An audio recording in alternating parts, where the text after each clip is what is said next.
Donc, je vais céder la parole à René pour présenter le rapport, ouvrir le débat.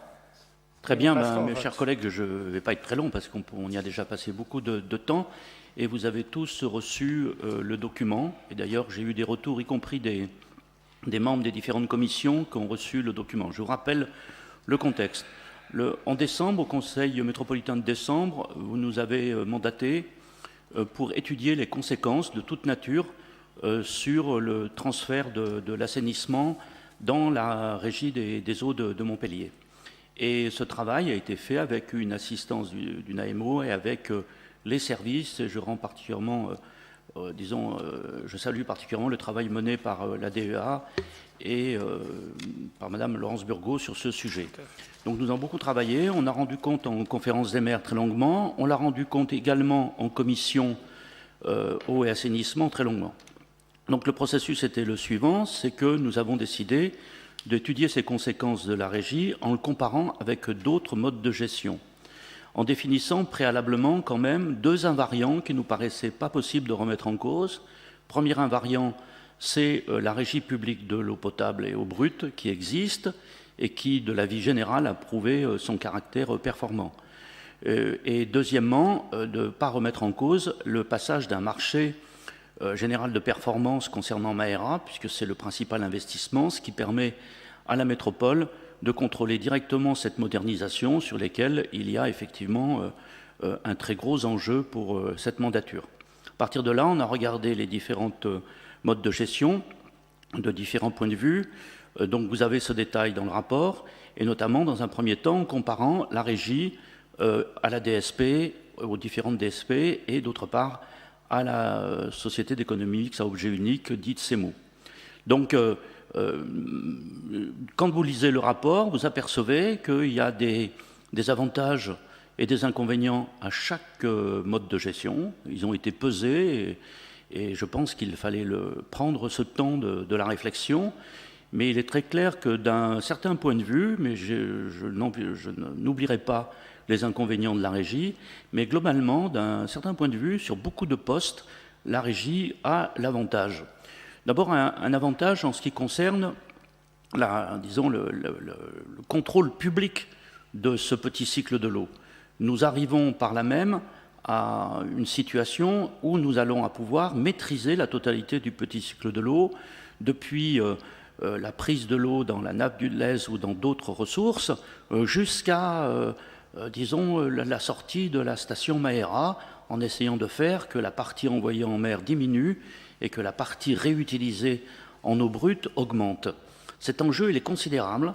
C'est un enjeu écologique qui est lié au fait que nous rentrons dans le siècle du changement climatique. Vous le savez, les prévisions météorologiques nous disent que si le réchauffement climatique sera de 2 degrés à la fin de ce siècle, il sera supérieur pour ce qui est de l'arc méditerranéen. Et donc nous allons être confrontés à un vrai problème de ressources, un problème de stress hydrique qui nécessite d'avoir une vision à la fois citoyenne, mais aussi une vision de long terme, une vision qui nous permette de préserver cette ressource, qui est en l'axe. Donc là, nous aurons un outil qui est un outil industriel. Je vous signale qu'une régie est un établissement public industriel et commercial, et qu'il a déjà acquis une certaine expérience dans ce domaine. Donc nous sommes dans une tendance qui se développe d'ailleurs à l'échelle nationale pour faire cela.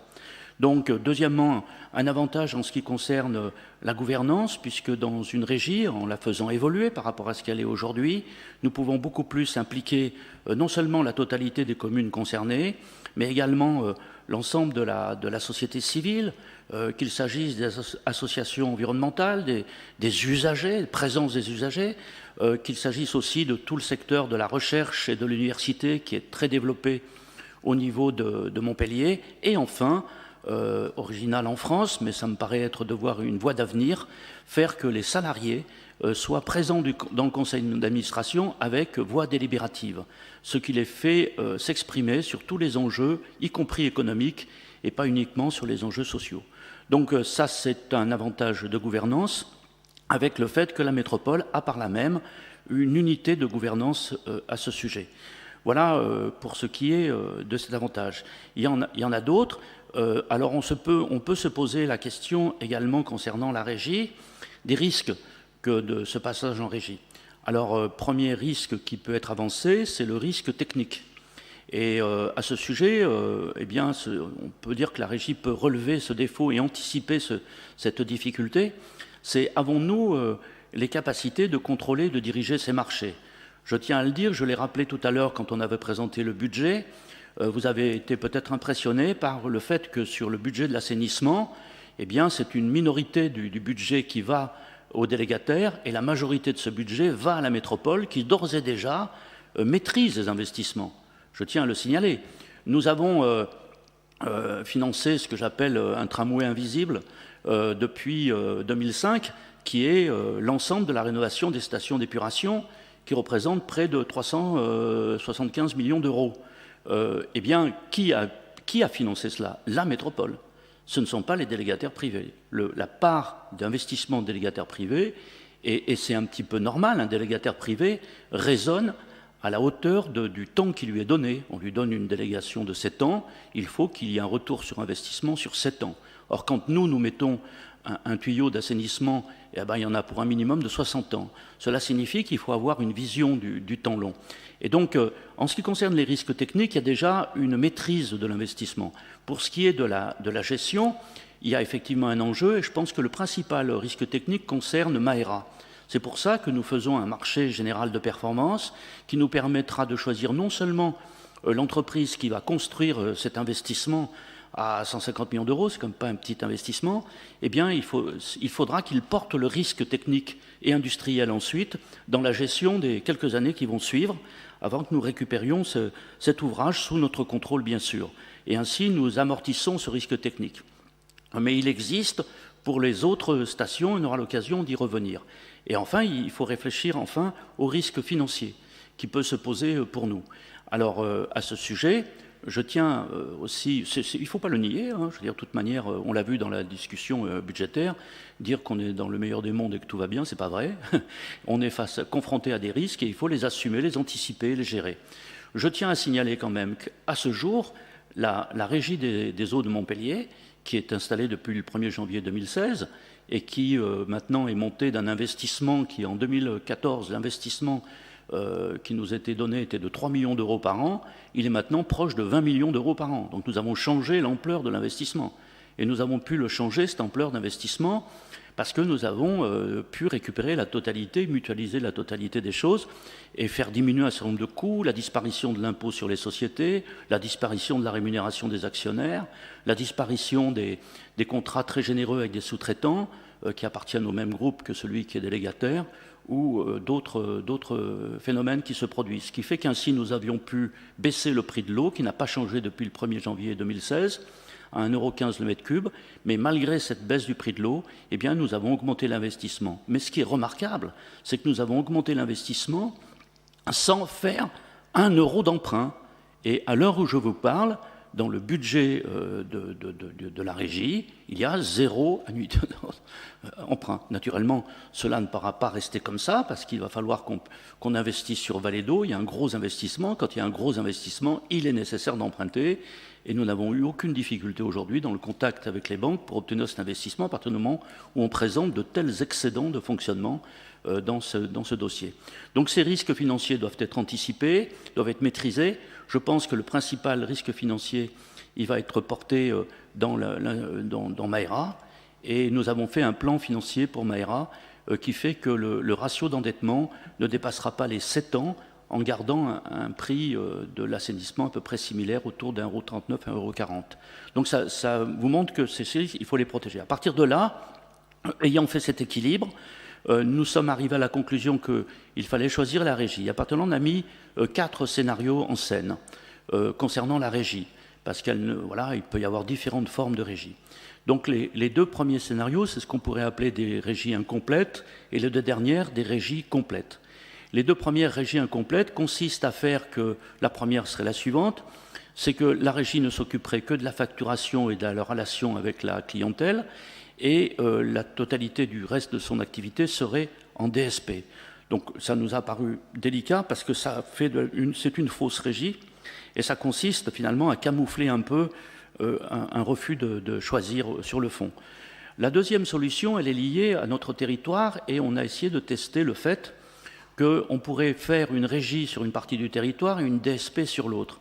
Il s'agissait de faire donc la régie sur la partie est et ouest où le passage par un délégataire n'a pas laissé de bons souvenirs et où beaucoup de maires souhaitent repasser en régie. Et on ferait on confierait le Maera, le réseau qui va vers Maera, à un délégataire privé. Cette solution aussi a été rejetée pour une raison que vous comprendrez tout de suite. Vous payez chacun d'entre vous 1,39 € le mètre cube pour l'assainissement, quel que soit l'endroit où vous vous trouvez, que vous trouviez à Montaut, vous trouviez à Cournon-Sec, ou vous trouviez dans le centre de Montpellier. Or, il est très clair, si vous voulez, que le coût de l'assainissement est beaucoup plus cher dans les territoires les plus éloignés, et il est beaucoup moins cher dans les territoires les plus denses. Et donc, on assiste ici à une solidarité horizontale et intercommunale qui fait qu'en payant le même prix de l'assainissement sur tout le territoire, eh bien, nous avons pu investir. Il y a, par exemple, nous n'avons pas du tout négligé ce que pourrait envisager de cacher disons le caractère un peu gigantesque de Maera. Nous n'avons pas du tout négligé des stations d'épuration de proximité. Il y en a 12, autant à l'ouest qu'à l'est, et l'investissement sur ces stations de proximité, elle n'a pu avoir lieu que parce que le budget de l'assainissement dégageait un excédent parce qu'il était payé par tous de la même manière. Donc si on faisait une régie sur l'Est et l'Ouest et une DSP sur le centre, cela signifierait que nous, privatiserions les gains et que nous socialiserons les pertes, qui est une politique contre laquelle je combats depuis des années. Il faut avoir une cohérence territoriale. Donc, à partir de là, nous nous sommes orientés vers la régie complète. Et en étudiant cette régie complète, nous avions le choix, avec une régie complète, finalement, qui pourrait être partielle, quelque part, et une régie complète qui prendrait la totalité des choses. Donc, nous avons choisi la première solution pour une raison extrêmement simple. Et il s'agit de réussir notre pari. Il s'agit de faire que la régie, comme ça a été le cas pour l'eau potable, puisse monter en charge et réaliser les choses. Or, les enjeux techniques concernant l'assainissement sont bien plus élevés que les enjeux techniques concernant l'eau potable. Et donc, y compris sur l'eau potable, de 2015, quand la régie était créée, jusqu'en 2019, eh bien, nous n'avions pas tout pris en interne. On avait laissé en externe, en marché public, un certain nombre de choses. Par exemple, nous ne savions pas faire la facturation. Eh bien, sous la conduite d'ailleurs de Jacky Galabrin-Boulp, c'est sous sa mandature que ça a été décidé, et je l'en félicite, puisque c'était un objectif qu'on s'était fixé, nous avons récupéré la facturation, et maintenant elle s'opère très très bien. Eh bien, de la même manière pour l'assainissement, pour notamment la gestion des stations d'épuration, de ces 12 stations d'épuration dont certains sont des petits joyaux. On vient d'inaugurer celle de Saint-Georges-d'Orques, nous allons bientôt inaugurer celle de Murviel, et puis dans la mandature, on va inaugurer celle de Montaut, et puis on va surtout améliorer celle de Fabrègues. Eh bien, nécessite une technicité, une maîtrise qu'il nous faut acquérir, mais qu'il faut acquérir progressivement. Donc notre choix se porte vers une régie dite externe, où une partie des activités seront faites sous forme de prestations de services. Voilà, je voudrais terminer, conclure, en vous disant, en vous remerciant toutes et tous, d'abord pour le débat que vous allez engager, j'espère maintenant, mais pour tout le débat qui se déroule depuis le mois de décembre, parce que j'ai reçu aussi des gens qui avaient exprimé des doutes ou qui craignaient la régie, m'ont personnellement contacté pour me dire qu'ils avaient apprécié particulièrement la qualité du document qui avait été fait, la qualité du travail qui a été fait, et je pense que devant les enjeux qui sont les nôtres, nous sommes face à une tâche collective et que nous devons la mener ensemble. Voilà, je vous remercie. Merci beaucoup, cher René, pour